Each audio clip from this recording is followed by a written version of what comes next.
Bienvenue sur Limitless Project, le podcast qui explore les mystères de nos super-pouvoirs et cherche comment les libérer. En discutant avec des scientifiques, médecins, sportifs ou entrepreneurs, je veux comprendre quels sont les secrets de la performance humaine et découvrir les meilleurs hacks pour optimiser ma vie, mes capacités et ma longévité.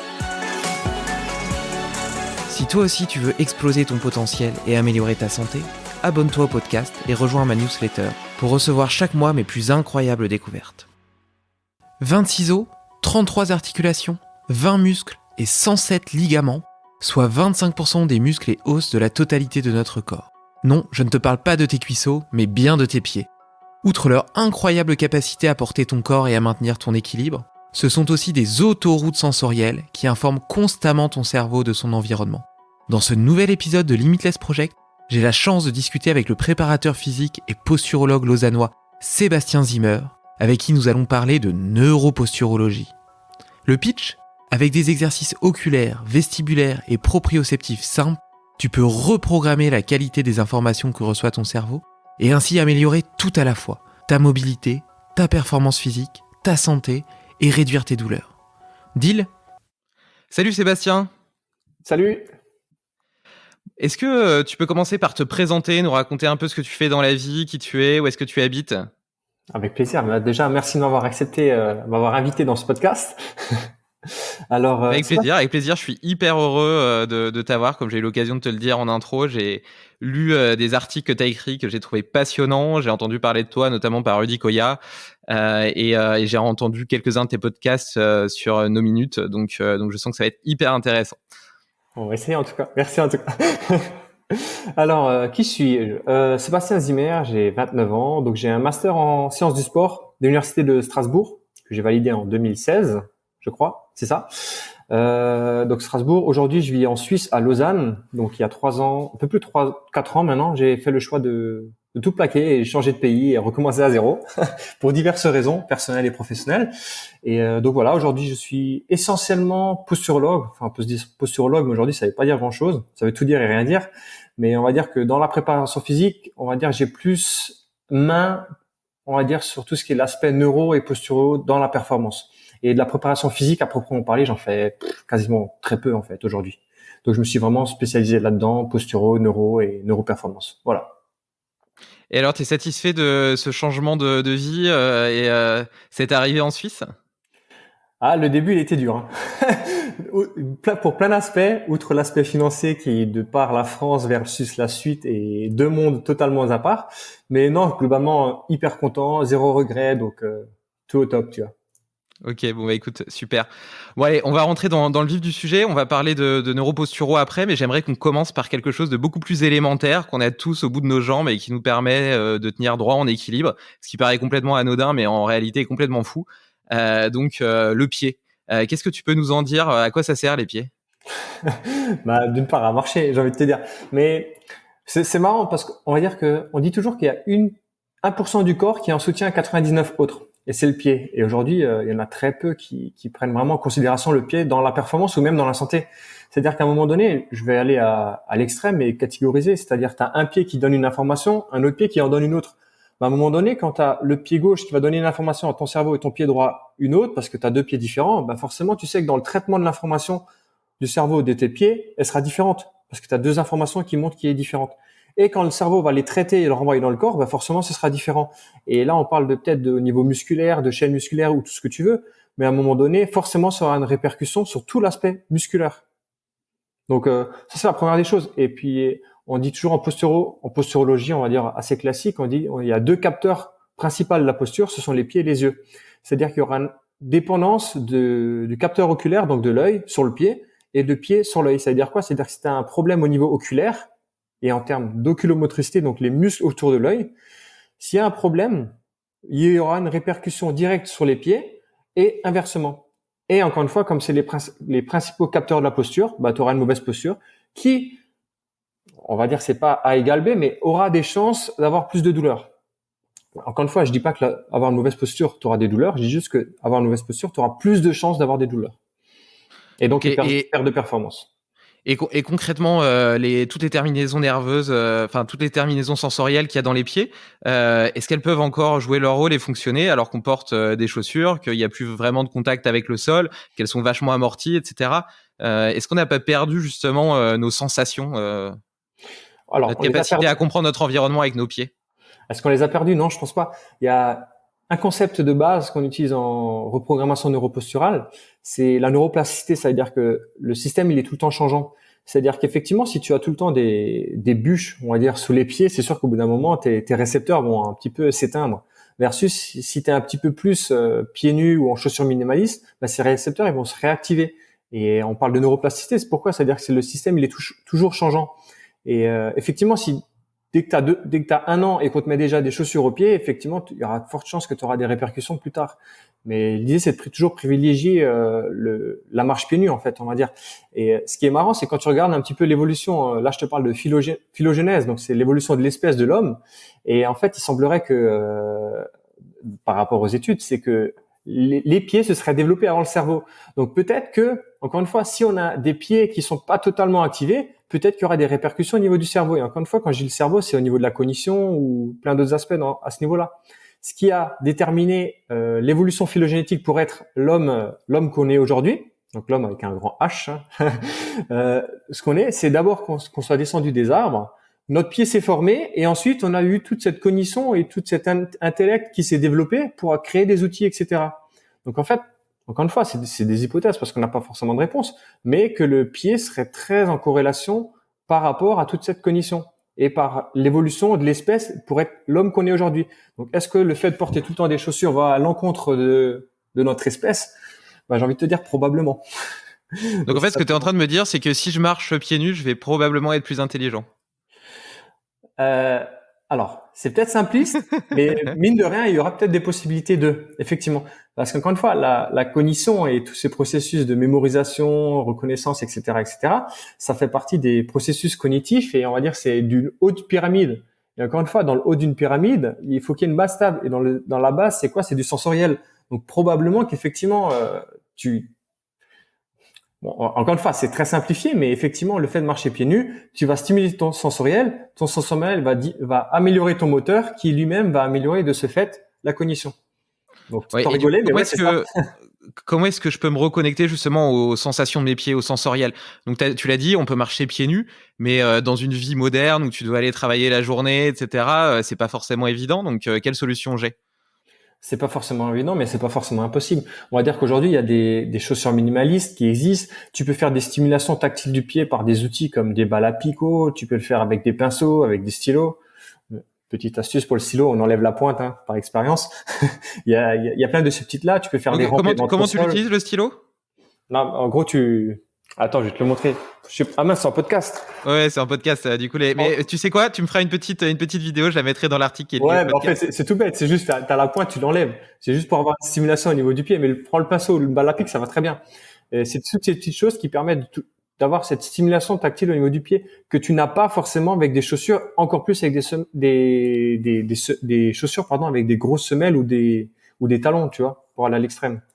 Et ça, c'est des exercices que tu recommandes de faire à quelle fréquence, pendant combien de temps? Par exemple, je prends une balle à picot, je stimule un peu mon pied dessus. Je vais le faire quoi, 1 minute tous les jours? C'est suffisant ou Euh, de manière générale, je dis tout le temps, genre, au plus tu le fais, au mieux c'est. C'est-à-dire qu'à un moment donné, aujourd'hui, on va dire que ça dépend à quelle heure tu te lèves. On va prendre une moyenne. Les gens se lèvent vers 6 heures du mat, je pense, à peu près, je sais pas trop, la ouais, c'est moyenne. mon cas, ça marche Ouais, bien. voilà. 6 heures, 22 heures en moyenne, donc ça fait quoi? Ça fait quand même pas mal d'heures. Et si sur toutes ces heures, tu es debout dans des chaussures, ben c'est pas peut-être tes 30 secondes de stimulation tactile qui vont faire grand-chose. Donc le plus possible. Donc si maintenant tu peux le faire 3-4 fois le matin, 3-4 fois l'après-midi, entre midi, le soir tu es pieds nus, etc. Tu vois. L'idée c'est un petit peu de combiner tout ça et enlever ce monde moderne où on a des chaussures dans des cercueils, si je peux appeler ça comme ça, où on n'a plus aucune mobilité au niveau du pied. Encore une fois, le pied, on le disait, c'était 1% du port qui en soutient 99 autres. Si ton pied il est pas stable, il est pas fort, et encore une fois, c'est là où il y a le plus d'articulation, le plus de ligaments et le plus de réception nerveuse, en fonction des cas. Encore une fois, si là c'est pas innervé, c'est pas mobilisé, pardon, ben tu sais qu'en fait ce sera pas top. Donc en fait l'idée c'est ça, c'est changer un petit peu ce modèle sociétal, si je puis dire, dans les chaussures, on va dire les chaussures, on va dire, comme des costards, tu vois, où le pied il est enfermé, etc., pour privilégier tout ce qui est un mode, on va dire, de stimulation tactile, marcher pieds nus, marcher avec des chaussures minimalistes, aller dans l'herbe, aller dans la terre, etc., quoi. Et en plus, la mode va complètement à l'encontre de la physiologie du pied parce que tu regardes maintenant les chaussures à la mode, c'est des plateformes de 10 centimètres en dessous qui sont énormes avec des Carrément. semelles énormes. Enfin, voilà, c'est vraiment incroyable. Après, Et là, je juste... parle, ouais. pardon, je te coupe, là, Non, vas-y, vas-y. je parle bien en termes de santé.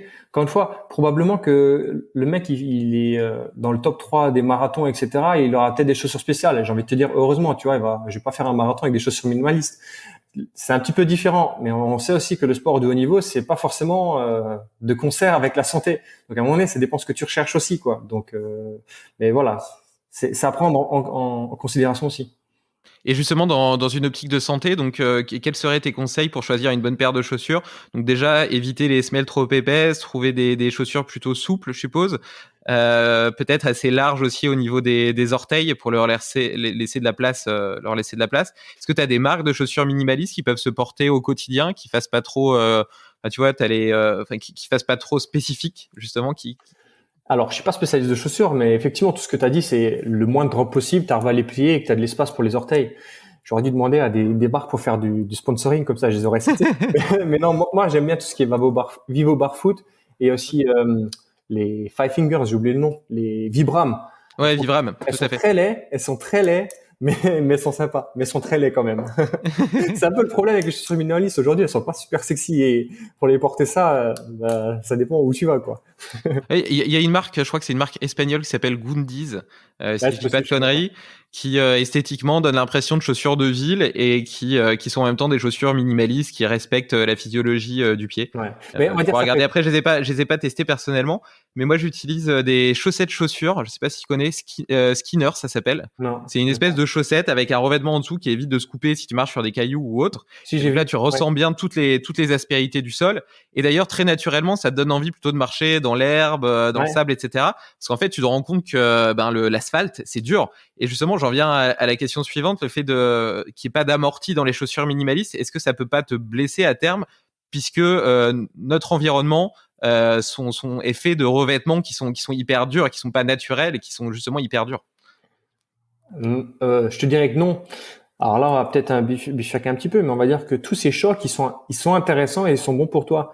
Parce que ces chocs, ils vont permettre de stimuler, on va dire, tout ton système, et notamment au niveau de l'os, qui est encore une fois l'os qui va te permettre de donner une bonne information à ton cerveau. Et souvent, c'est un peu le problème, c'est à force de surprotéger, ben en fait, tu deviens plus rien. Parce qu'à force de surprotéger, tu n'as plus de système qui peut compenser, qui peut s'adapter, on va dire, et tu deviens moins résilient. Et du coup, c'est là où tu deviens ça devient problématique. Donc au contraire, je te dirais, oui, vas-y, quoi, tu vois. Et c'est Mhm. ça, les problèmes, c'est ça, le genre, ouais, j'ai des chevilles fragiles, j'ai ça, donc je les surprotège. Mais si tu vois, tu le prends dans le temps, en fait, ça va de pire en pire. À un moment donné, il faut que tu y ailles, quoi, tu vois. Oui, ça c'est de façon générale. D'ailleurs, l'excès de confort nous rend de plus en plus faibles, de moins en moins résilients. Tu vois, le fait de jamais être exposé au froid, au chaud, etc. Enfin, moi, j'ai, par exemple, sur la méthode Wim Hof, etc. Tu te rends compte que voilà qu'on est aujourd'hui dans des sociétés où tout est contrôlé, tout est contrôlable, et donc ça rend le corps de plus en plus faible. Et donc je Directement, suis ouais, tout c'est ça.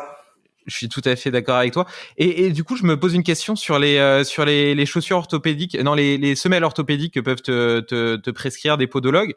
Ça va un petit peu à l'encontre de cette logique de chaussures minimalistes, non? Alors, ça va à l'encontre des semelles, des chaussures minimalistes, oui. Alors, le problème, à mon sens, de ce que je vois, c'est qu'il y a eu une démocratisation des semelles orthopédiques qui a fait que tout le monde doit en avoir. Et moi, je suis pas forcément d'accord avec ça. Est-ce que personne ne doit en avoir? Je dis pas ça non plus. Je dis, le meilleur moyen, c'est de tester si c'est vraiment intéressant pour toi ou non. Mais encore une fois, si tu n'as jamais utilisé ton pied, forcément, il se sera jamais développé et à un moment donné, forcément, tu auras des problèmes au niveau des pieds qui ensuite aura des répercussions au niveau sur tout le système. Encore une fois, le problème aussi, c'est que aujourd'hui, on va te mettre des semelles orthopédiques, encore une fois, qui, à mon sens, il y en a des qui sont pas mal, il y en a qui sont vraiment dégueulasses, pardon pour l'expression. Mais encore une fois, on disait qu'on travaille sur un système qui est systémique. Ça veut dire quoi? Ça veut dire que si tu mets une correction au niveau du pied et que tu vas pas agir au niveau de l'oreille interne ou des yeux, c'est que tu fais une grosse erreur parce qu'on disait avant justement que c'est que l'un va agir sur l'autre. Si tu mets des semelles orthopédiques ou autres, n'importe quel type de semelle, et que tu vas pas voir les yeux ce qui se passe, c'est qu'en fait, tes yeux vont décompenser par rapport à cet artifice, on peut appeler ça comme ça, que tu as mis sous le pied. Et donc là, il y aura d'autres problèmes. Tu règles un problème pour en donner deux autres. Est-ce que c'est vraiment utile? Je suis pas sûr. Mais je vais pas aller à l'encontre des semelles orthopédiques. Je pense qu'il y en a qui sont vraiment intéressantes, surtout pour les pathologies. Mais pour moi, elles ont été trop démocratisées pour dire, ah, t'as besoin de semelles. Non, peut-être pas. Et donc, qu'est-ce qu'il faudrait faire? Qu'est-ce que le podologue devrait faire? Il te prescrit des semelles et il devrait te donner des exercices à faire avec les yeux, etc. Bon, on va rentrer après sur la neuroposturo plus en détail, mais du coup, ça serait ça l'idée? Alors, est-ce qu'il doit faire ça? Non, je pense pas. Moi, à mon sens, et c'est comme ça que je travaille, j'ai toujours privilégié, on va dire, la pluridisciplinarité. C'est-à-dire qu'à un moment donné, c'est que le podo, il faut peut-être qu'il se mette en contact avec un orthoptiste, peut-être qu'il se mette aussi en contact avec un posturo ou reprogrammation neuroposturale, ou avec d'autres corps de métier, un dentiste, etc. Parce que, encore une fois, l'un va agir sur l'autre et travailler juste sur une entrée. Pour moi, c'est totalement délaisser les autres, qui fait que ça règle pas, juste pas le problème, parce que tu vas en créer d'autres, tout simplement. Ok. Bah, du coup, on arrive, on met les pieds dans le plat, dans la posturo. Avant de parler de neuroposturo, d'abord, qu'est-ce que c'est une bonne posture? Euh, Qu'est-ce qu'une bonne posture? Je dirais celle que tu as. De toute façon, qu'est-ce qu'une bonne posture? Disons que la posturologie, la posture, comment je la conçois, elle n'est pas bonne ou mauvaise. C'est celle que tu as aujourd'hui en fonction de ce qui est disponible. C'est-à-dire qu'aujourd'hui, dire à quelqu'un, il faut que tu tiennes droit, tu vas faire ça, ou tu vas te mettre une ceinture pour tenir droit, à un moment donné, c'est complètement, encore une fois, à l'encontre de la physiologie, de comment le système il fonctionne. C'est-à-dire que si aujourd'hui, tu as une, entre guillemets, moins bonne posture, ça veut dire quoi? Ça veut dire que tu auras peut-être des bascules, des rotations. C'est qu'à un moment donné, ton système, il est tellement adapté, ou mal adapté, ou compensé, que cette mauvaise posture, entre guillemets, elle est bonne pour toi. Mais est-ce qu'elle est réellement efficiente et résiliente? Je pense pas. C'est juste qu'à un moment donné, elle acquiert cette posture parce qu'elle n'a pas le choix en fonction des informations qu'elle a. Et là, donc on va faire le pont avec la reprogrammation neuroposturale. C'est-à-dire qu'à un moment donné, tu travailles sur les entrées sensorielles. C'est-à-dire que le système, comment il fonctionne? De manière très simpliste, c'est ton cerveau, il prend de l'information. Donc là, notamment par le système vestibulaire, le système visuel, les pieds, la proprioception au sens large. Il va les traiter et les renvoie dans le corps. Donc on parle de input, interprétation, output. Ok? Les pieds en font partie d'une composante des inputs. La posture ou tout le mouvement que tu vas faire est un output. Ok? C'est-à-dire que si maintenant je vais prendre ma souris qui est là, je crée un acte moteur qui va me permettre de prendre cette souris. Donc de l'ordinateur, pour ceux qui, pas la souris, pour ceux qui sont en podcast. D'accord? C'est un acte moteur. C'est un output. Mais ça, ce sera toujours aussi bon en termes de qualité que mon système d'interprétation, donc mon cerveau au sens large, que mon système d'input, le fait de prendre les informations. Ça veut dire quoi? Ça veut dire que si aujourd'hui mon système de prise d'information et d'interprétation d'information n'est pas bonne, il y aura un problème au niveau de mon acte moteur, donc prendre ma souris, ou alors de ma posture. Parce que finalement, la posture et le mouvement, c'est la même chose. C'est un output, tout simplement. Ok, et si par exemple, donc dans les exercices que tu proposes, il y en a un assez simple que j'ai essayé, où tu tiens un stylo devant tes yeux et tu vas tourner la tête en étoile et en le gardant, en continuant à le regarder avec tes yeux. Bon, je mettrai une petite vidéo, une petite photo du truc pour que les gens comprennent, mais ça paraît con entre guillemets, et tu te demandes qu'est-ce que, je comprends que tu modifies l'input, etc., mais qu'est-ce que tu reprogrammes dans ton cerveau en faisant ça? Qu'est-ce qui est modifié dans ton cerveau? Qu'est-ce Alors, que tu cherches à faire et en quoi ça peut impacter ta mobilité? Pourquoi est-ce que après j'ai une meilleure mobilité de ma chaîne postérieure quand je me baisse en avant, j'ai plus facile à toucher mes pieds? Enfin, moi, j'ai trouvé ça complètement fou.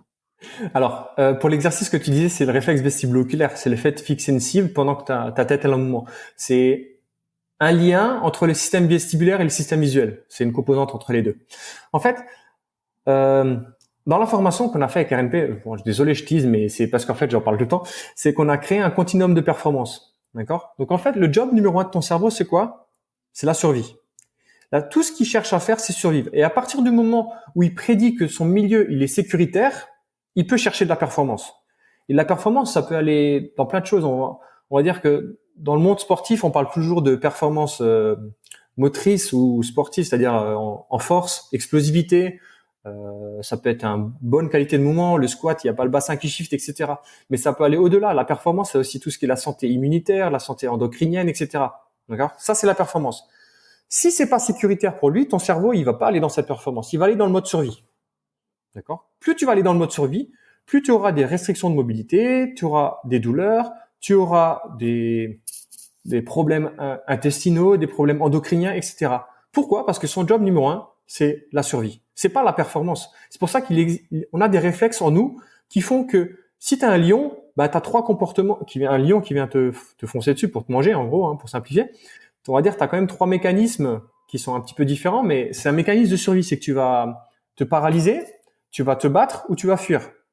C'est trois mécanismes. Versus un réflexe de performance, c'est un panier de basket. Il n'y a pas tout le monde qui va créer un dunk, tu vois. C'est ce que je veux dire. Donc, c'est des réflexes de vie, donc, qui font que le job numéro un de ton cerveau, c'est la survie. Seulement s'il est sécuritaire, tu vas pouvoir chercher la performance. Donc, par rapport à l'exercice que tu as dit, le réflexe vestibulo-oculaire, imaginons que tu fais ce mouvement. Donc, tu vas fixer une cible, tu vas faire un mouvement à droite, d'accord? Tu vas juste redonner des bonnes informations à ton cerveau. Donc, ça veut dire quoi? Tu vas redonner un bon input qui va améliorer ton système d'interprétation. Donc là, on va surtout parler du cerveau sensoriel, donc le cerveau, le cervelet et le tronc cérébral, qui va donc être dans un milieu beaucoup plus sécuritaire et donc déplacer ton curseur de performance vers la performance. Il va être plus sécuritaire parce qu'il aura un angle de vue plus large? Parce qu'il aura un meilleur système de prédiction. C'est-à-dire que pour survivre, ton système, il fonctionne par prédiction. Donc, je vois une situation devant moi et dis, OK, c'est sécuritaire ou c'est pas sécuritaire. Si c'est pas sécuritaire, encore une fois, comment est-ce que ce système de prédiction, il se met en place par rapport aux informations, aux afférences, donc au système sensoriel. Donc, le fait de faire un réflexe vestibulo-oculaire, c'est une des composantes du système sensoriel. Donc, si je lui fais ça, potentiellement, il est meilleur dans ça. Son système de prédiction, il est meilleur. Et donc, potentiellement, il dit, OK, il n'y a pas de danger quand je fais ça. Donc, je vais vers la performance. OK. Et concrètement, est-ce que le fait de... Peut-être que dans nos sociétés modernes, justement, de travailler toute la journée devant un ordinateur, etc., on a souvent le regard fixe, on a beaucoup moins une vision panoramique de notre environnement, comme on pouvait l'avoir peut-être à l'époque des chasseurs-cueilleurs, où justement on devait d'une part appréhender les dangers et d'autre part aller chasser, trouver de la nourriture, etc. Donc un regard beaucoup plus large et panoramique. Est-ce que justement c'est notre mode de vie moderne qui fait qu'on se met plutôt en mode sécuritaire et et qu'on peut être moins dans la performance? Ça peut parce que alors tout le monde ne travaille pas forcément.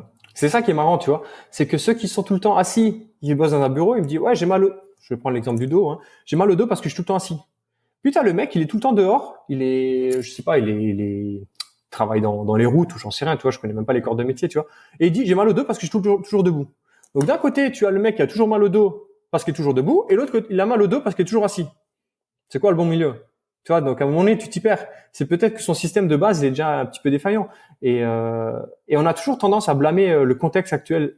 C'est-à-dire que c'est mon métier qui me fait ça. C'est le fait d'être assis qui me fait ça. C'est le fait que je fais ça qui me fait ça. Ouais, c'est peut-être pas ça. C'est juste en fait toi qui est tellement en mode survie, j'exagère, qui fait que bah, ton cerveau il va aller dans le mode survie et donc créer des douleurs en fait.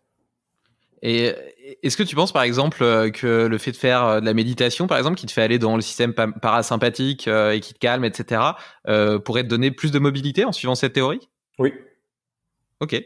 Ouais, carrément. Okay. En fait, d'ailleurs, maintenant que tu le dis, je me rends compte que quand tu fais un étirement, si tu expires longuement pendant l'étirement, ce qui justement l'expiration est pas mal liée au parasympathique, et ben t'as en général tendance à gagner en souplesse. Donc en fait, c'est vrai que ça se rejoint pas mal. Oui, ça peut aider. Mais encore une fois, ta méditation, tu la fais pas H24, tu vois. Donc, non, c'est sûr. on a toute la journée. Ça peut aider sur le coup, mais ça règle, à mon sens, ça peut aider, mais ça va pas régler ton problème. T'es juste là pour cacher un petit peu la misère qui est en dessous. Et par contre, les exercices oculaires, donc il y avait l'étoile, il y a le zoom des zooms, etc.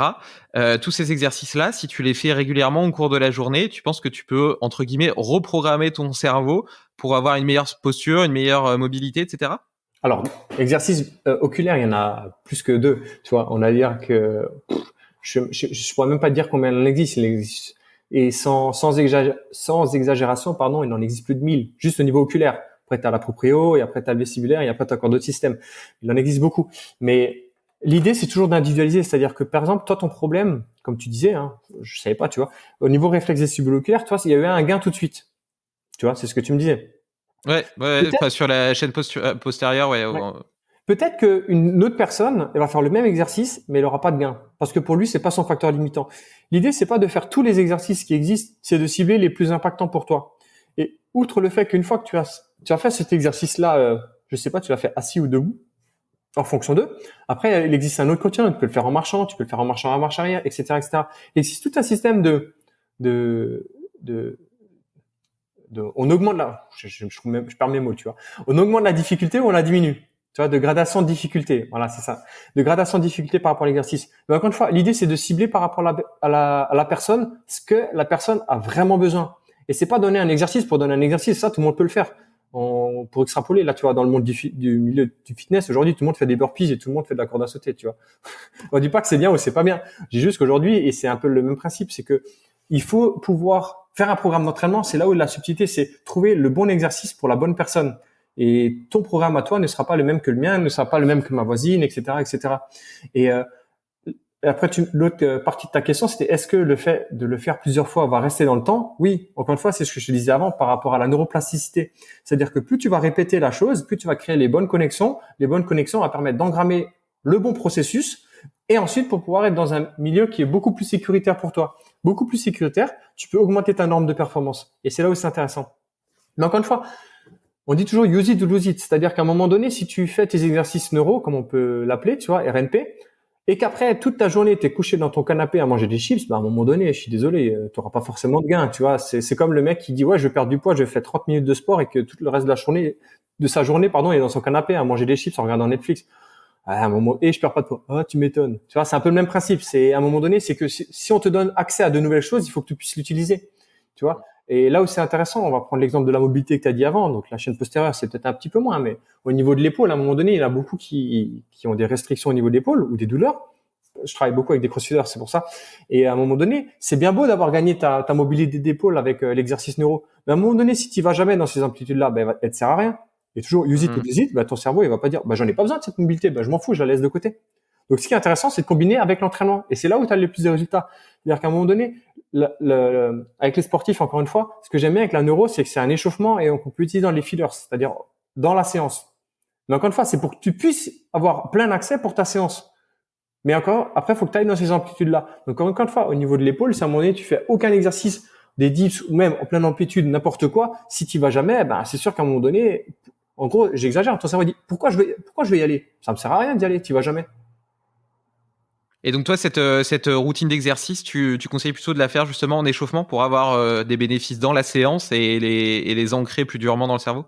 Alors, il y a 3 types de séances. En fonction de ta population, en fonction de la personne, enfin, plein de choses. On va dire que tu auras des exercices qu'on peut faire au courant de toute la journée. Ok? Donc, tu te lèves le matin, tu les fais, à midi, tu les fais.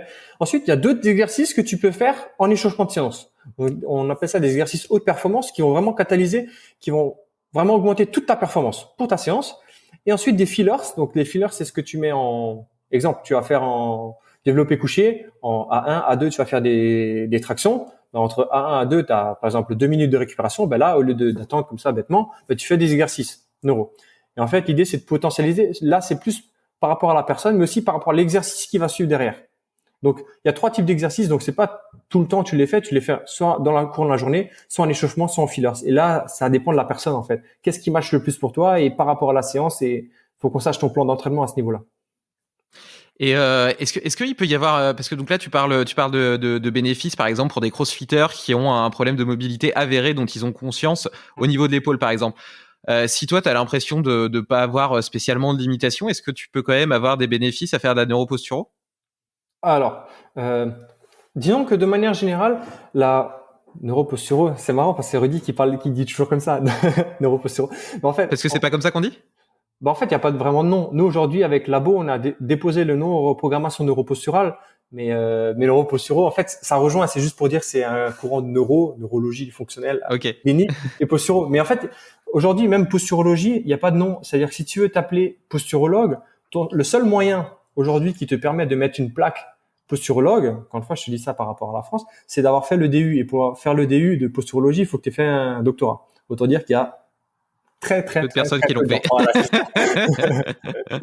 donc voilà, aujourd'hui, tout le monde peut se dire posturologue, c'est ça. Et du coup, j'ai oublié ta deuxième question, c'était quoi? Parce que là, C'était de savoir si donc là tu oui, c'est bon, montrais ouais. les bénéfices que des sportifs pourraient avoir, des sportifs avec des limitations de mobilité avérées pourraient avoir avec de la neuroposturo. Est-ce que quelqu'un de lambda ou quelqu'un de lambda mais qui fait du sport quand même, mais moi tu vois par exemple je fais pas mal de sport, j'ai pas l'impression de rencontrer beaucoup de problèmes de mobilité, si ce n'est effectivement sur ma chaîne postérieure qui est parfois un peu raide, j'ai les ischios un peu raides, etc. Mais à part ça, tu vois, j'ai une bonne mobilité d'épaule, etc. Est-ce que tu penses que pour autant, j'aurais des choses à gagner avec la neuroposturo? Disons que la reprogrammation neuroposturale, donc RNP pour faire simple, elle a d'objectif que pour régler un problème moteur, entre autres. Enfin, on peut aller sur d'autres choses, mais on va dire que moi, c'est comme ça que j'utilise. C'est pour les gens, ils viennent me voir, c'est pas parce qu'ils ont un problème de. On va dire que de manière générale, il y aura aussi des incidences au niveau cognitif et émotionnel, parce que les trois sont reliés. Et les gens, ils viennent pas me voir personnellement parce que j'ai des problèmes de 10 ou de concentration. D'accord? En tout cas, c'est jamais arrivé. Est-ce qu'il y aura un impact dessus? Oui, mais aujourd'hui, c'est pas arrivé. C'est-à-dire que les gens viennent me voir parce que j'ai un problème moteur. Dans ce problème moteur, c'est soit je veux augmenter mes performances, ou alors diminuer mes douleurs. Même si à la fin c'est la même chose, pour faire simple, hein, c'est déplacer ton curseur de performance vers la performance et pas vers le mode survie. Même si à la fin c'est la même chose, mais c'est régler un problème moteur. On va dire que si aujourd'hui tu es content de ce que tu as, j'ai envie de te dire ça. Pourquoi tu viens me voir? Si t'en vois pas l'objectif, c'est que si les gens viennent me voir, c'est qu'ils veulent quelque chose en plus. Encore une fois, ça me tire un petit peu au dos de temps en temps. Ok, mais donc tu cherches quand même quelque chose à avoir, tu vois. Oui. Oui, mais ça, on a tous des petits problèmes, des petites douleurs, etc. Mais c'est pas pour autant qu'on les relie intellectuellement à de la posturo, tu vois. Quelqu'un, par exemple, ma mère, elle a parfois mal au dos, etc. Je pense pas que dans sa tête, elle va se dire, ah ben, j'ai un problème de posture, il faudrait peut-être que j'aille voir un posturologue, tu vois. Mais parce qu'encore une fois, la posture, pour moi, encore une fois, c'est pas parce que tu as une mauvaise posture que tu vas forcément avoir des douleurs. C'est une mauvaise, la posture que tu as, c'est que celle que tu peux avoir en fonction de tes informations. Encore une fois, ce que je disais, la posture, c'est un output.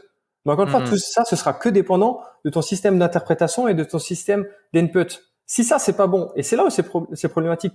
Encore une fois, si tes afférences ne sont pas bonnes, tu vois, je reprends le curseur de performance que je développais tout à l'heure. On va dire à droite, au maximum de la performance, à son paroxysme, c'est la performance pure. D'accord? Donc, santé immunitaire, blablabla. Mais à l'opposé, tu auras les douleurs. Parce qu'encore une fois, la douleur, c'est juste un mécanisme de protection que ton cerveau, il a pour te dire quelque chose ne va pas. Donc, je te mets une douleur pour éviter que tu y ailles. C'est aussi simple que ça. C'est pas parce que tu as une hernie que tu vas avoir une douleur, et c'est pas parce que tu as une douleur que tu vas avoir une hernie.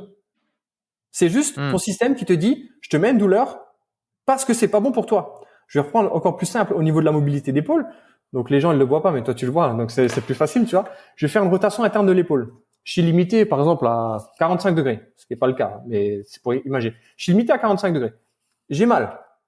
Mais pourquoi tu as mal? C'est juste parce que ton cerveau il te dit, je te mets une douleur parce que si tu vas plus loin, à 90 degrés, potentiellement, je dis bien potentiellement, tu peux te faire une déchirure ou un mécanisme lésionnel. Arrachement ligamentaire ou tout ce que tu veux. Potentiellement, encore une fois. Du coup, qu'est-ce que je fais? Je te mets une douleur pour éviter que tu ailles. Parce que si tu as mal, tu vas pas y aller. Et c'est simplement ça la douleur. Ton système cherche juste à te protéger. Et en réalité, toi, ce que tu veux dire, c'est qu'il a potentiellement tort d'essayer de te protéger parce que cette amplitude, elle pourrait être tout à fait saine pour toi. Et c'est simplement un mode sécurité qui est trop sécuritaire. Exactement. Encore une fois, on dit bien potentiellement.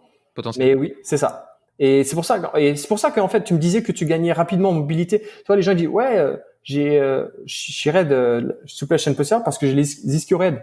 Oui, mais pourquoi? À un moment donné, on va prendre le problème à l'envers. Pourquoi tes ischios se raidifient? Pourquoi est-ce qu'ils cherchent à les raidir en sachant qu'il n'a pas besoin?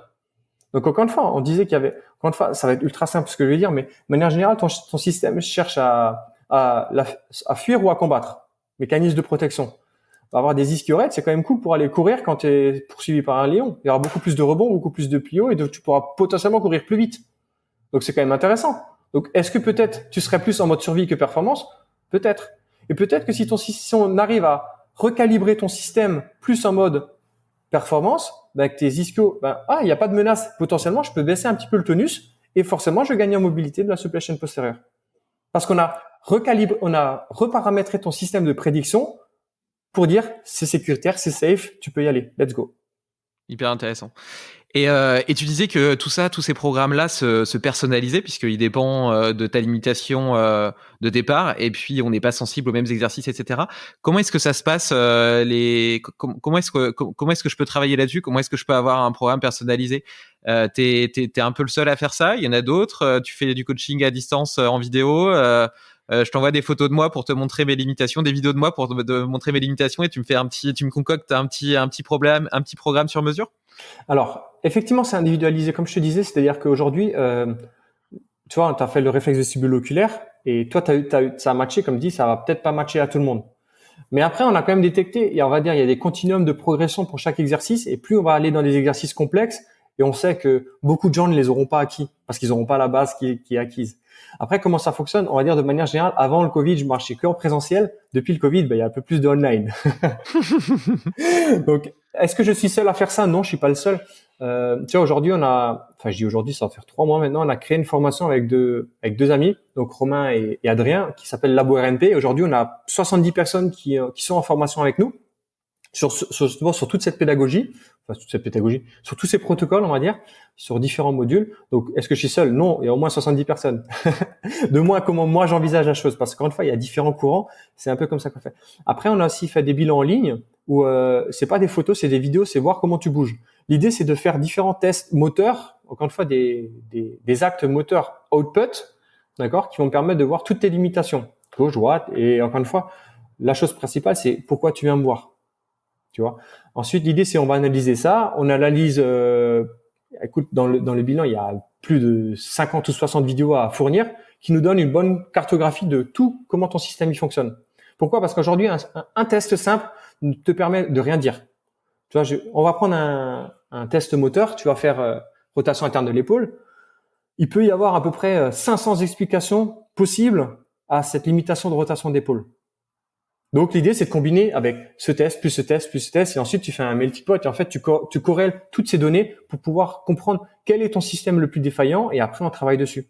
Donc il y a possibilité effectivement en online, comme je te disais, ou alors par rapport à Labo, nous on a un recueil, on va dire, de chaque personne qui sont formées chez nous, et il y a toujours possibilité d'avoir un bilan présentiel. Ça dépend. Et les gens, il y en a qui sont plus en online, il y en a qui sont plus en présentiel, donc ça dépend un petit peu des gens. Ok. Et donc du coup, online, je te fais 60 vidéos de mes différents où je teste plusieurs exercices pour te montrer éventuellement mes limitations de mobilité. Et toi, tu vas me faire un programme sur mesure avec quelques exercices sélectionnés. C'est ça. Que je pourrais reproduire quotidiennement chez moi. C'est ça. L'idée, c'est alors même si c'est online ou en présentiel, ce qui est le plus important, c'est la communication entre les deux. C'est-à-dire, c'est pas donner un programme et en fait, on se revoit dans 3 mois. Ah, c'est pas comme ça que ça marche. Pourquoi? Parce qu'encore une fois, comme je te disais, il y a des règles dans la neuroplasticité. C'est-à-dire que pour que ça ait lieu, il y a différents paramètres d'entraînement qui doivent entrer en compte. C'est comme l'entraînement musculation. Il y a de l'intensité, il y a du volume, mais c'est exactement la même chose au niveau neuro. D'accord? Et à un moment donné, si cet exercice est trop facile pour toi, si t'as pas de système de progression qui va dans la continuité, c'est que tu perds ton temps. Et c'est pour ça que la communication, elle est primordiale. Moi, avec les gens, quasiment toutes les semaines, au moins toutes les semaines, j'aurais écrit un message. Comment ça va? Est-ce qu'il faut changer quelque chose, etc. D'accord? Et au bout d'un moment, il faut changer le programme. C'est comme tout, c'est comme musculation. Tu vas pas garder le même programme de musculation pendant toute ta vie. C'est la même chose. C'est que tu as un système de progression. Et encore une fois, c'est basé sur tes, entre guillemets, faiblesses neuro du moment. Ta faiblesse neuro aujourd'hui n'est pas la même qu'elle sera dans 3 mois, comme elle était la même il y a 2 semaines, pour extrapoler, tu vois. Donc l'idée, cette communication, elle est super importante parce que ça permet tout le temps de réguler ton programme d'entraînement pour avoir le maximum d'objectifs le plus court possible. Parce qu'encore une fois, potentiellement, je vais exagérer, hein. Si je te veux client à vie, je te fais un programme tous les 3-4 mois, tranquille, je prends pas de nouvelles, et puis voilà, j'ai un client à vie, c'est trop cool, tu vois, niveau business, c'est cool. C'est pas ma philosophie, c'est pas forcément mon éthique, mais, enfin voilà. Et c'est quoi comme type de clientèle que tu as principalement? C'est des athlètes qui cherchent à améliorer leur performance ou tu as aussi des gens entre guillemets normaux? Normaux. J'aime bien. C'est pour ça que j'ai mis entre guillemets. Après, j'aime bien, moi, des fois, comme on dit, un peu à l'américaine, gen pop, tu vois, population générale. Mais on dit disons, dans ma clientèle, on va dire quand même, allez, 60 à 70% de sportifs. Encore une fois, quand je dis sportif, ça peut être pro. Bon, je dirais pas 70% pro, hein, mais on va dire de tout niveau. Et après, non, même pas plus, 80 ou 85%. Mais c'est très rare que j'ai des personnes qui sont à 100% sédentaires. Pourquoi? comme je disais avant, c'est que la neuro c'est bien, le sport c'est bien, mais ce qui est top, c'est quand tu combines les deux. Parce qu'encore une fois, c'est que si tu fais juste ta neuro et que tu fais rien de ta journée, ben par expérience, je sais que les gains seront beaucoup plus limités. Donc c'est pour ça que même mon avatar, on va dire que moi je cherche beaucoup plus des sportifs. Une fois tout petit niveau, limite tu fais juste 3-4 fois par semaine. Au moins je sais que tu es actif et que ton cerveau il s'active. Tu vois, ça c'est cool. Versus si tu fais vraiment rien de ta journée, ça m'intéresse pas parce que je sais que que tu seras beaucoup plus limité dans les résultats. Et on cherche toujours le maximum de résultats en le moins de temps possible. Donc à un moment donné, on essaie de mettre tout en œuvre pour pouvoir faire en sorte que ça aille mieux, quoi. Bon, après, ton idée de le faire pendant les temps de récupération, c'est plutôt une bonne idée. Ça te prend pas beaucoup plus de temps dans ta journée et ça te permet potentiellement de gagner en performance. Et Dit-il en théorie. Mais tu verras qu'en pratique, les gens, des fois, tu dis un échauffement, allez, 5 minutes de neuro. Ouais, t'as fait, ouais, ça dépend. Bon, après, ça dépend toujours du type de personne, tu vois. Mais encore une fois, tu vas aller part toujours du principe que la personne, si elle vient te payer, et si elle continue à te payer, c'est qu'elle a un problème moteur qu'elle cherche à résoudre. Et si tu leur apportes un premier élément de réponse, puis un deuxième, puis un troisième, elle voit les résultats. Et elle aura beaucoup plus de chances d'adhérer à ton programme. Même en musculation, on dit toujours que la majeure partie de la réussite d'un programme d'entraînement, c'est le fait que la personne adhère à ce programme. Et en neuro, c'est la même chose. Imaginons maintenant que la personne vient me voir parce qu'elle a un problème d'épaule. Moi, en tant que posturologue, je trouve qu'elle a un problème à la cheville. Je verrai que sa cheville, même pas l'épaule. Ben, elle va plus venir. Elle a rien à foutre de sa cheville. Aujourd'hui, son problème, c'est l'épaule. Donc, mon objectif prioritaire, c'est régler son épaule. Même si je vois qu'il y a un souci à la cheville. Mon objectif, c'est, elle a mal là, ben, je lui règle ce problème-là. Et comme ça, en plus, elle adhère à ce programme. Elle adhère au programme. Elle fait les exercices. Elle a résultat. Et comme on travaille sur un système qui est systémique, on peut appeler ça comme ça, ben, ça va être bonifié sur tous les aspects de sa vie, sur les autres articulations, sur la cognition, etc., etc. Tu vois, je vais prendre l'exemple. Et ce matin, c'est pour ça que j'avais un peu en retard au podcast, j'avais un rendez-vous avec un client. Ben, je sais que potentiellement avec la neuro, on améliore l'acuité visuelle, donc la vision. Ben, j'en parle pas, je le sais, mais on le parle pas. Et elle me dit, depuis qu'on commence, ben, je mets plus mes lunettes. C'est cool, tu vois. Tu vois, au-delà des espérances de la personne. Et ça, c'est cool, tu vois. Au-delà des espérances elle vient pas me voir pour ça. Elle vient pas, elle a rien à foutre de ça, tu vois. Mais je sais que moi, de par ce qu'on fait, on va améliorer son acuité visuelle. Et quand tu vas au-delà des espérances des personnes, tu dis, bon, c'est bon, la personne, elle adhère au programme et à faire les exercices, hein, y a pas de problème. Hein. Super intéressant. Bah après, c'est pas forcément qu'elle en a rien à foutre, c'est peut-être aussi qu'elle se dit pas potentiellement qu'elle peut réussir à régler ses problèmes de vision avec de la posture, tu vois. Mais parce que moi non plus, j'en parle pas. Parce que encore une fois, à la base, je suis coach. Les gens viennent pas me voir. J'ai des problèmes de concentration. J'ai ma vue qui baisse. Les gens ils viennent pas me voir pour ça. Ils me disent Seb, j'ai mal ou Seb, j'essaie d'augmenter ma perf. C'est aussi simple que ça. Ou j'ai un problème moteur. C'est encore une fois, je sais que ça peut, et je sais qu'il y en a qui font de par la méthode RNP, qui travaillent beaucoup avec les enfants en difficulté d'apprentissage.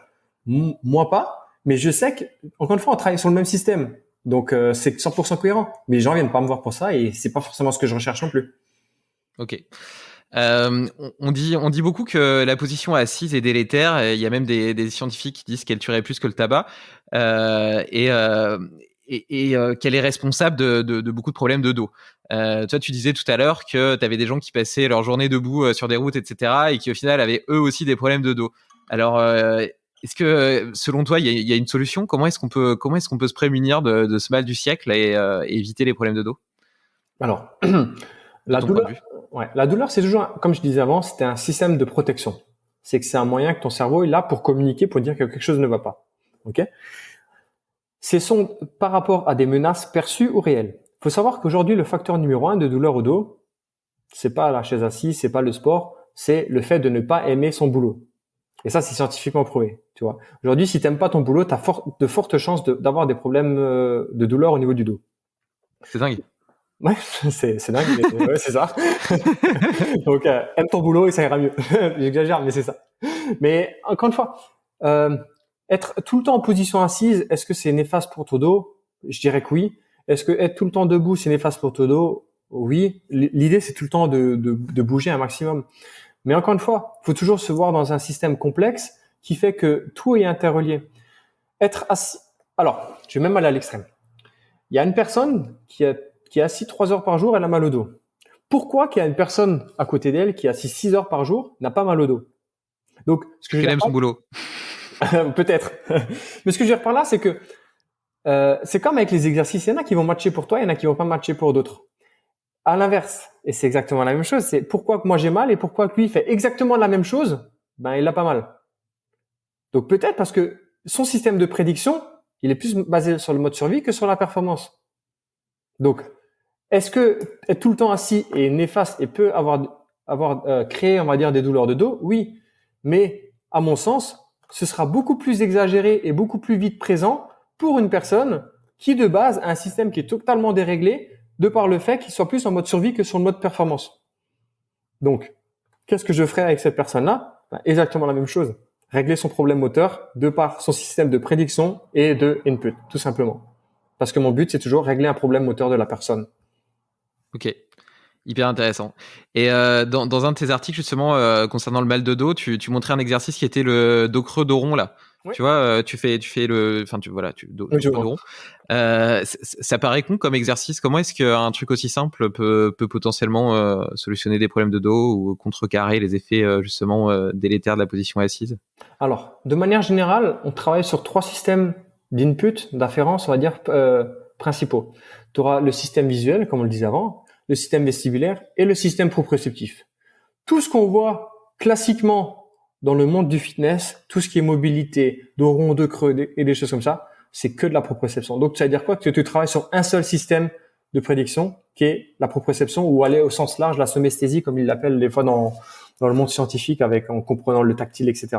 Donc, en fait, tu agis juste sur la proprioception. C'est-à-dire qu'aujourd'hui, tu as plein d'articulations. Tu auras le poignet, tu auras les doigts, tu auras le coude, tu auras l'épaule, tu auras le cervical, tu auras la mâchoire, tu auras le thoracique, tu auras le lombaire, etc. Bon, pareil pour le membre inférieur. Sur chacune de ces articulations, en travaillant sur cette mobilité-là, comme le dos creux, donc tu vas essentiellement travailler au niveau thoracique, tu travailles juste une composante, une articulation d'une composante du système.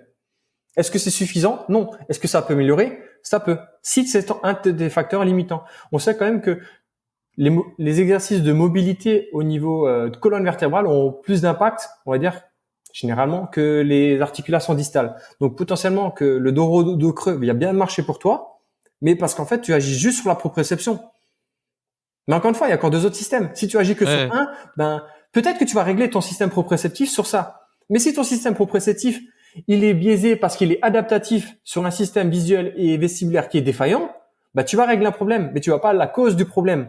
Parce qu'il s'adaptera toujours sur 2 autres systèmes qui sont défaillants. Mais est-ce que ça peut aider? Oui. Tu dis que ça peut aider si tu as une limitation. Est-ce que tu penses pas que justement travailler la proprioception, même le vestibulaire, etc., peut avoir un intérêt même indépendamment de toute limitation, simplement en entretien. Par exemple, le fait de faire des exercices les yeux fermés sur une jambe, ce genre de choses, ou même des exercices de mobilité, type, je sais pas si tu connais les mobilisations articulaires contrôlées de Christophe Cario, par exemple, tout genre de choses. Est-ce que tu penses que ça peut pas avoir un intérêt de façon en termes de prévention?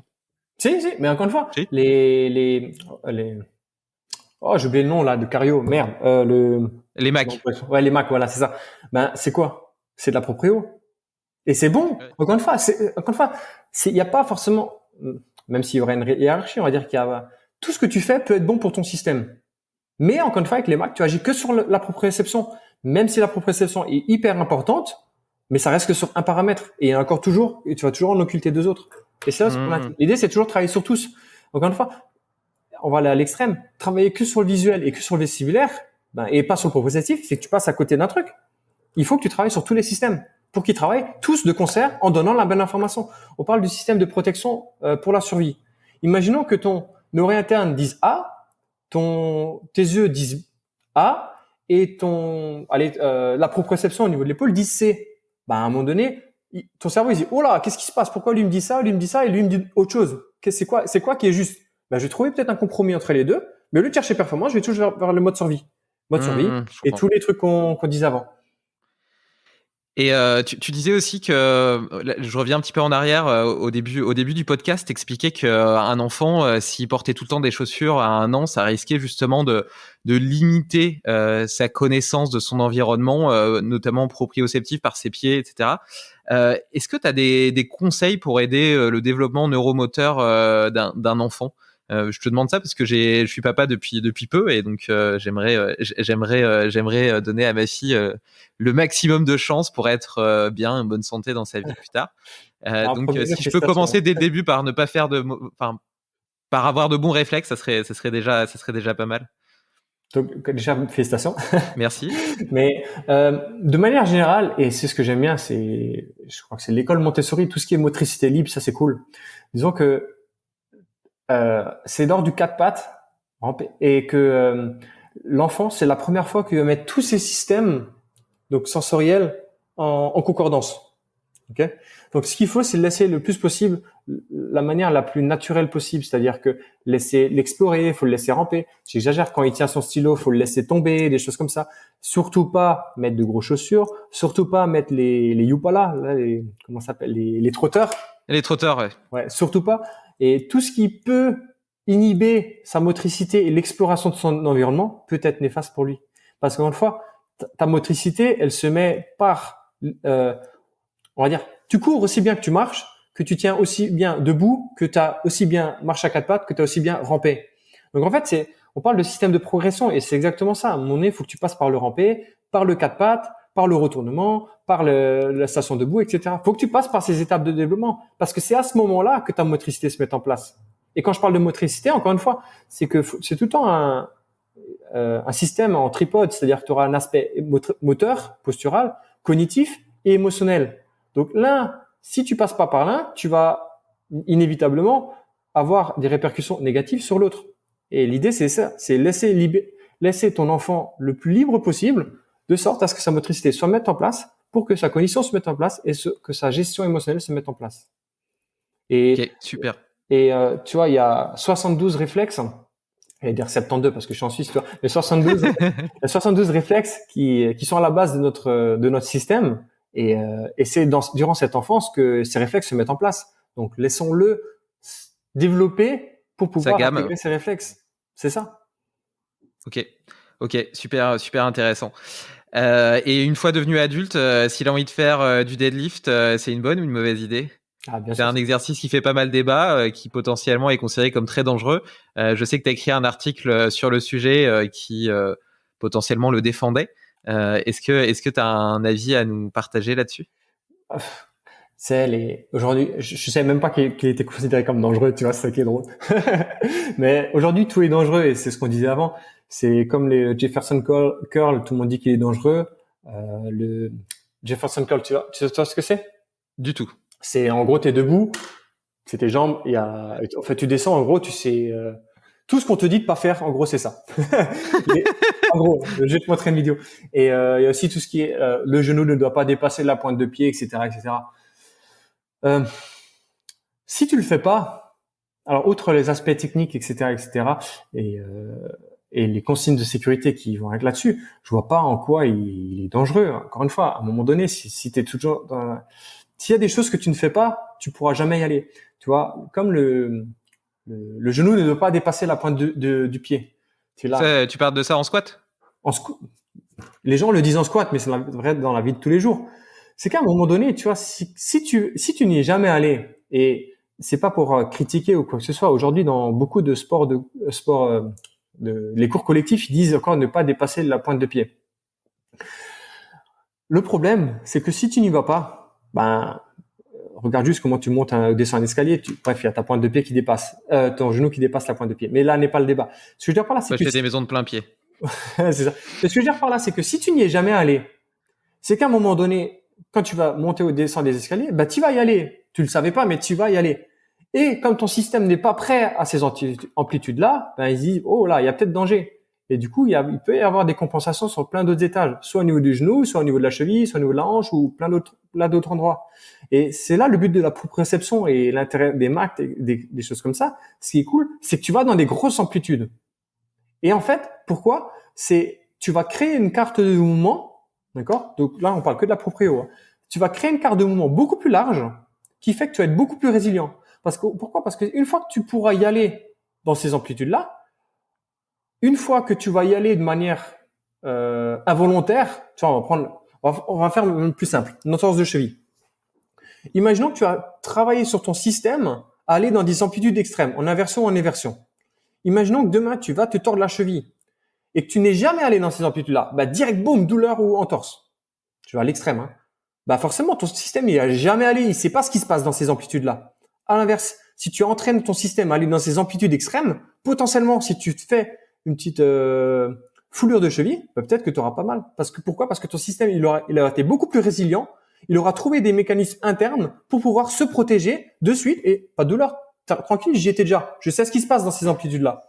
Et dans un système beaucoup plus résilient, qui sera beaucoup plus en mode performance. Et c'est ça le problème avec le deadlift ou avec les genoux qui doivent dépasser la pointe du pied. Si tu vas jamais, évidemment que ça peut être potentiellement dangereux. Si tu vas jamais, le jour où tu y iras malencontreusement, là, ça va être problématique pour toi. Créer un système fort ou résilient, adaptable, ou quelque chose qui est tout fragile ou qui peut rien faire, tu vois. Mais du coup, il y a pas mal de kinés, par exemple, qui disaient que pour ramasser un objet par terre, il fallait toujours essayer de garder le dos plat, etc. Si on suit cette théorie, ça serait peut-être pas si con de se baisser simplement, donc de voûter le dos pour ramasser un objet, parce que ça permet de solliciter différemment la colonne vertébrale et potentiellement de lui apprendre à être sécuritaire sur ce type d'amplitude.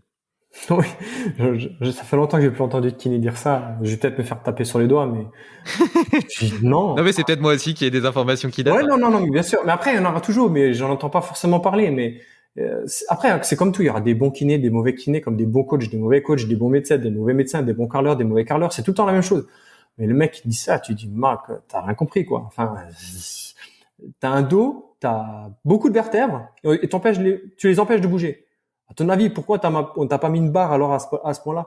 C'est comme l'humérus. À un moment donné, il est droit. Pourquoi t'as pas mis ça dans le dos si tu veux qu'il soit droit?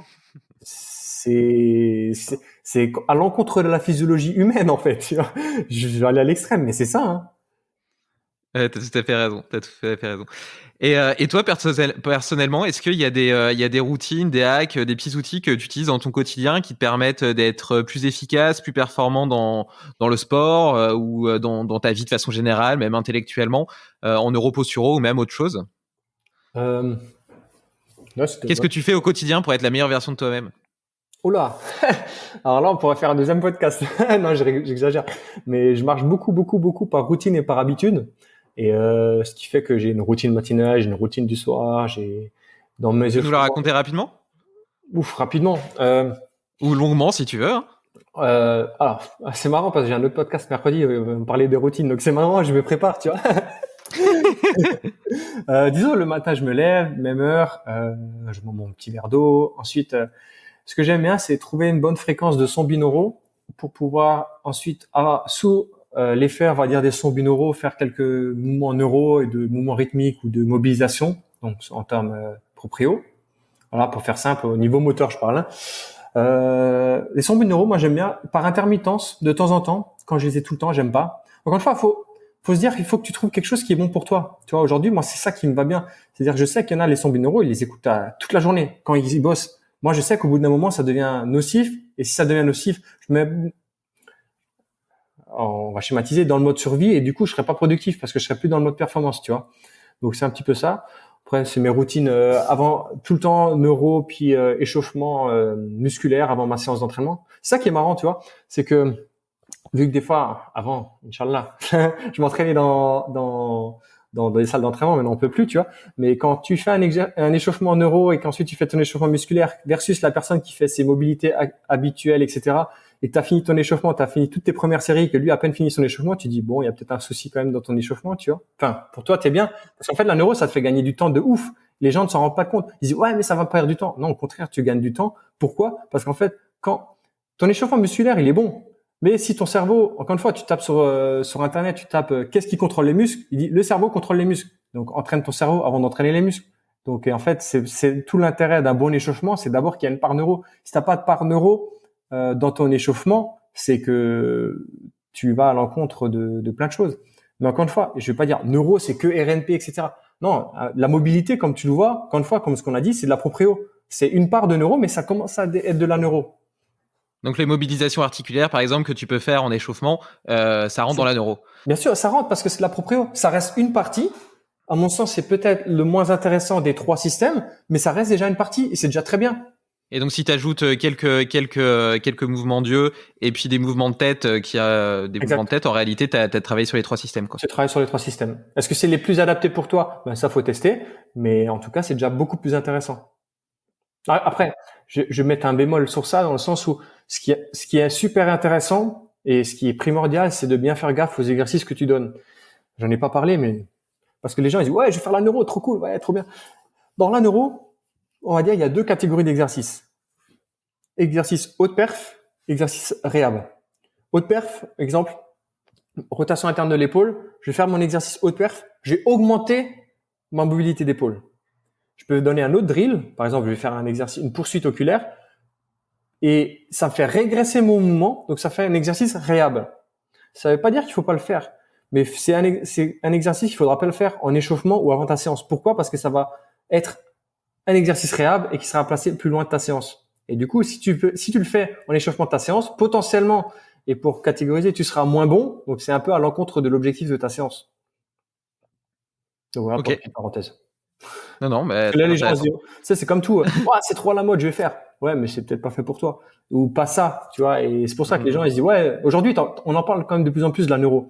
Et tout le monde dit, ouais, je vais faire. Ouais, mais trouve le bon truc. Parce qu'encore une fois, si ça te rend moins bon, tu vas à l'encontre de ce que tu recherches à faire. Et c'est pas forcément préjudiciable. Ok, du coup, tu te lèves, tu fais un peu de neuro, mobilisation articulaire, échauffement, et tu t'entraînes à jeun, du coup? Ah non, je m'entraîne pas tout de suite. Non, pardon. Ouais. Ça, non. c'est juste pour t'échauffer pour ta journée. Ça. Après, c'est ça. À l'époque, j'avais testé la méditation et puis j'ai un peu décroché pour diverses raisons. Après, j'aime bien faire tout le temps. J'ai une image qui est là. C'est pour même me fixer sur mon one thing, c'est-à-dire que avant mon petit déj, moi je me lève à 4 heures, enfin 4h30, bref. Et du coup, ça me laisse pas mal de temps. Et l'idée, c'est que je fasse la chose la plus importante de ma journée. C'est-à-dire que si maintenant il y a rien d'autre que je puisse faire à part ça, je suis quand même content. Tu vois, c'est vraiment cibler mon one thing, tu vois. Donc, je livre mon one thing. Et l'idée, c'est que je fasse vraiment ça pour être sûr que ma journée soit complète et que je sois satisfait de ma journée, quoi. Parce qu'on voit, Okay. Et au moins, c'est une sorte de visualisation un petit peu. Ah non, c'est le boulot. C'est pas, peu importe ce que c'est. Ça peut être bosser sur la formation, ça peut être n'importe quoi. C'est vraiment bosser sur ma chose la plus importante de la journée. Comme ça, c'est fait. Ah oui, ok, tu le fais. Ok. Ouais, et je le fais. Ouais, non, je le fais, tu vois. Donc, de sorte à ce que on sait pas comment la journée est faite. Et au moins, je suis sûr que ça, c'est fait, quoi. Ouais, je comprends. Mais ouais, après, là, du coup, un autre podcast, c'est à trop de trucs, tu vois. si tu te lèves à 4h30, tu te couches à quelle heure? Oh, ça dépend. Après, je dis pas, la semaine dernière, j'étais en vacances, donc c'était un peu plus cool, mais 10h, 10h30. Ah ouais, tu dors pas beaucoup, du coup. Non, ça va. Ok, et du coup, ça, c'est ta routine matinale. T'as d'autres petits hacks et outils. D'ailleurs, je te fais juste une parenthèse sur les sons binauraux. Moi, j'utilise une app qui existe aussi sur ordinateur. Ça s'appelle brain.fm. Et justement, c'est des sons pour t'aider soit à être concentré, soit à être plus créatif, etc. Et l'avantage, donc c'est pas mal basé sur des sons binauraux, mais l'avantage, c'est que t'as aussi des musiques, tu vois, qui changent, etc. et qui sont plutôt sympas. Ça évite que ce soit trop redondant. Et ça te permet de choisir un son en fonction de ton mood aussi, ton état d'esprit, de l'état d'esprit dans lequel t'es. Du coup, tu pourras tester si tu veux. Il y a aussi une autre qui s'appelle Calm, CALM. Ah ouais. Pas quoi. C'est un peu dans le même truc et tu peux aussi choisir tout ce qui est un peu du vent, de la pluie ou des choses comme ça. Ok. J'ai jamais utilisé Calm, mais donc ok, très bien. Donc, voilà. Ok, donc du coup, on était sur la liste de tes hacks et routines. Ouais, après, sinon, c'est tout, mais c'est vrai que je marche beaucoup par routine de manière générale. Ça me permet de tout le temps, même petit déj. C'est vraiment pas à l'extrême, tu vois. Tout le temps, je prends ça, puis ça, tu vois. Tout est comme ça. Je suis dans mes repères et puis on dit toujours, on a un capital. Il y a une chose qu'il faut que j'améliore, c'est choisir ma tenue le soir pour le lendemain. Ça, je le fais pas encore. Parce qu'on dit toujours, on a un capital décisionnel dans une journée. Et l'idée, c'est que le matin, tu limites les décisions, on va dire, inutiles. Donc, tu choisis les décisions qui sont les plus importantes pour toi. Et d'où mon one thing, tu vois. Ça, je le garde tout de suite au début, la fraîcheur, et je suis focus dessus. Mais je rejoins tout à fait dans cette logique de routine. Moi aussi, j'ai énormément de routines, de petits hacks, etc. Mes journées sont très millimétrées, très cadrées. Et certaines personnes pourraient trouver que c'est fatigant, que c'est trop de rigueur, que c'est pas assez impulsif, que ça manque de liberté. Et en réalité, c'est justement ce cadre-là qui me permet de me sentir libre pour tout le reste. parce que je peux m'épanouir dans tout le reste sans devoir me poser de questions sur toutes ces choses-là qui sont hyper bien cadrées dans ma vie. Et donc, en fait, je trouve de la liberté dans la contrainte. Et c'est exactement ça. Tu as le choix de tes contraintes pour ta liberté. C'est-à-dire qu'une personne qui est là-dedans et qui dirait pas, ouais, mais j'ai pas le temps de faire ci, pas le temps de faire ça, j'ai ci, j'ai ça. Ouais, mais à un moment donné, moi, je choisis mes contraintes et elles sont pas imposées et ça me permet d'être libre dans plein d'autres choses. Et je te rejoins à 1000% sur ce que tu viens de dire. Exactement. Et est-ce que tu as un livre ou un film à me conseiller, peut-être justement en rapport avec ces routines ou autres? Ah, j'en ai lu un il y a pas longtemps, j'ai oublié le nom. Sinon, bon après, pour, pour les routines, il y en avait un qui était ultra basique, un peu long, à l'américaine, tu vois, qui était juste change the habit, Ouais, changer les habitudes. je En- vois, ouais. Des fois, je les prends en anglais, des fois en français, en fonction de lequel est le moins cher. Vu que je lis pas mal de livres, tu vois, de manière générale, je regarde en français ou en anglais, je regarde lequel est le moins cher et je prends le moins cher. Parce que des fois, ça, c'est ouf, hein. Genre, la dernière fois, j'avais acheté un bouquin, il coûtait 4 euros, il était en français, en anglais, il était à 14. Wow! Ouais, je l'ai pris en anglais, hein. C'est parce que tu l'as acheté en Suisse? Ah non, là, tu rajoutes encore un petit peu. La dernière fois, j'ai acheté un bouquin. En Suisse, il était je vais pas dire de conneries, je crois qu'il était à 39 francs. Tu t'enlèves l'étiquette du truc et tu le vois à 23 euros. Tu vois. J'étais dégoûté. Mais bon, bref. Tu m'étonnes. Ouais, après, sur les habitudes, il y en a plein. Non, ou d'autres livres qui t'ont marqué, hein? Oh, il y en a plein. Sinon, il y en a un que moi, j'essaie d'appliquer dans beaucoup de sphères de ma vie. C'est, 10X Rule de Grant Ouais. Cardone, je sais pas. Celui-là, il est vraiment top. Il est vraiment bien. Ok, Il est bien. Après, sinon, dans tout ce qui est la productivité, celui-là que j'ai bien aimé, que j'ai lu il y a quelques temps, c'était la 25e heure. Il est pas mal. d'accord. Je connais pas. Quelques petites astuces de productivité dans la journée, il est pas mal. Et je me souviens, le livre que j'ai lu il y a pas longtemps qui était vraiment top, c'était Rudy qui me l'avait conseillé, c'était les secrets des All Blacks. Ah, il était cool, Ah, celui-là. d'accord. Ah, il était vraiment cool. Ok. Il en parle souvent dans ses podcasts. Et je dis, ah, tiens, pourquoi pas, je l'ai pris. Et ouais, il était vraiment cool. Ça, voilà. Bah écoute, c'est super. Moi, je lis beaucoup aussi. Je progresse beaucoup grâce à la lecture et je suis toujours curieux de connaître un petit peu la liste de lecture de mes invités. Donc là, j'ai 3-4 titres pour étayer ma bibliothèque que je mettrai bien évidemment dans les commentaires dans l'article lié. Quand il y en a plein Euh, d'autres, hein, mais ils me viennent pas à l'esprit. non, mais c'est déjà très bien. Du coup, comment est-ce qu'on fait pour bosser avec toi? Donc, pour commencer, t'as créé une formation du coup qui est peut-être plutôt à destination des coachs, c'est ça? Euh, La formation Labo RNP? Ouais, Labo RNP, donc RNP, reprogrammation neuroposturale ou réathlétisation neuroperformance. On est trois à l'avoir créé. On l'a lancé officiellement le 15 janvier. On est 70 personnes aujourd'hui à la faire. Et elle est destinée aux coachs, mais pas que. On va dire coach et thérapeute. C'est-à-dire qu'aujourd'hui, on a 70 personnes. On a des coachs, des prépas physiques, on a des kinés, on a ostéo, on a psychomote. Et je crois un podo, je crois, de tête. Enfin bref, c'est pas mal centré. En fait, on va dire c'est tous ceux qui travaillent avec une personne, j'ai envie de te dire, tu vois. Parce qu'encore une fois, psychomote, ben, va beaucoup plus être sur les troubles d'apprentissage, le coach et le prépa physique beaucoup plus sur la performance entre guillemets, hein. Le physio peut-être plus sur la réathlétisation. Donc en fait, c'est un petit peu donné pour tout. Pourquoi? Parce qu'en fait, ce qu'on a voulu faire, c'était qu'elle soit maximum pratique et surtout, vu que c'est très individualisé, c'est donner des principes et pas des protocoles tout faits. Comme je te le disais, quand tu comprends les principes, tu sais comment appliquer tout ce qu'on te donne. Quand tu te donnes un protocole tout fait, tu l'appliques et tu au petit bonheur la chance. Est-ce que ça va marcher, ça va pas marcher? Et en fait, l'idée, c'est un petit peu ça. Ok. Et si je veux te contacter pour prendre un coaching, donc Euh, un bilan neuroposturo, je sais pas si ça s'appelle comme ça, et puis la posologie qui va avec le beau petit suivi dont tu parlais hebdomadaire. alors, le plus facile, c'est de me contacter sur Instagram. C'est sebzimer-du-bas Insta. Et Ok, je mettrai le lien. ouais. Et pourquoi? Parce qu'en fait, Facebook, j'y suis en mode sous-marin, je regarde de temps en temps, mais tout ce que je publie sur Facebook, c'est à la base basé d'Insta, et puis j'ai fait juste copier sur Facebook, tu vois. Donc, je suis beaucoup plus réactif sur Instagram et sinon par mail, szimer17@icloud.com. Et puis après, si c'est par rapport à la formation Labo RNP, sur Instagram, c'est Labo RNP, tout simplement. Ok, je mettrai le lien aussi. Je sais pas si tu peux le dire comme ça, mais ça coûte combien à peu près un coaching neuroposturo? Ça dépend. Il y a plein de facteurs à prendre en compte entre le nombre de séances, etc. Voir si ça peut vraiment matcher. Tu vois, ça m'est déjà arrivé à des gens de ne pas les prendre, pas une question financière ou quoi que ce soit. C'est parce que je savais que ça allait pas matcher. Encore une fois, la majeure partie des résultats, c'est toi qui les fais, c'est-à-dire que tu fais les exercices, si je sens pas la personne à 100%, et encore une fois, moi je travaille beaucoup sur le long terme. Si je vois que la personne, ça matche pas trop, on n'a pas trop d'affinité, je dirais pas d'affinité, mais tu vois ça, il y a pas le truc, tu vois, où tu sais tu passes un mauvais moment pendant le bilan. Ouais, voilà, c'est ça. Du coup, je préfère lui dire honnêtement, écoute, je veux pas bosser avec toi, et c'est pas pour prétendre prétentieux ou quoi que ce soit. C'est juste encore une fois, c'est que si moi je sens pas, elle va le ressentir, et peut-être que la personne ressent la même chose, et elle aura pas les résultats. Et encore une fois, mon but, c'est d'optimiser le temps au maximum et que la personne en face de moi, si on bosse ensemble, c'est qu'elle met le plus de résultats possible. Et si je sens qu'aujourd'hui, je suis pas la personne à même de te rapporter le plus de résultats possible, je préfère soit t'envoyer chez un confrère ou n'importe quoi, mais je ne préfère pas, tu vois. Donc c'est pour ça que je te dis, ça dépend de plein de choses. Et encore une fois, c'est pas pour dire prétentieux ou quoi que ce soit. C'est vraiment par rapport, mon objectif, c'est d'aider la personne. Si moi aujourd'hui je ne me sens pas capable de t'aider, je vais pas te prendre juste pour gagner ton fric, tu vois, ça m'intéresse pas. Ok. Ouais, écoute, Sébastien, merci. On a fait un grand tour. J'ai trouvé ce podcast hyper intéressant. Ça m'a donné envie de creuser plus en profondeur la neuroposturo et de m'acheter de nouvelles chaussures minimalistes.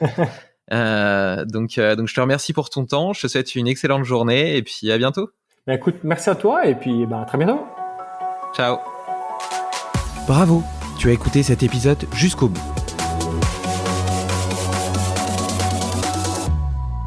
Si tu veux être sûr de ne rien oublier, retrouve le résumé de l'épisode et tous les hacks de mon invité du jour sur limitless-project.com. Mais avant, pense à me laisser une note de 5 étoiles sur ton application de podcast. C'est la meilleure façon de soutenir mon travail et de m'aider à convaincre de nouveaux invités de venir partager leurs secrets.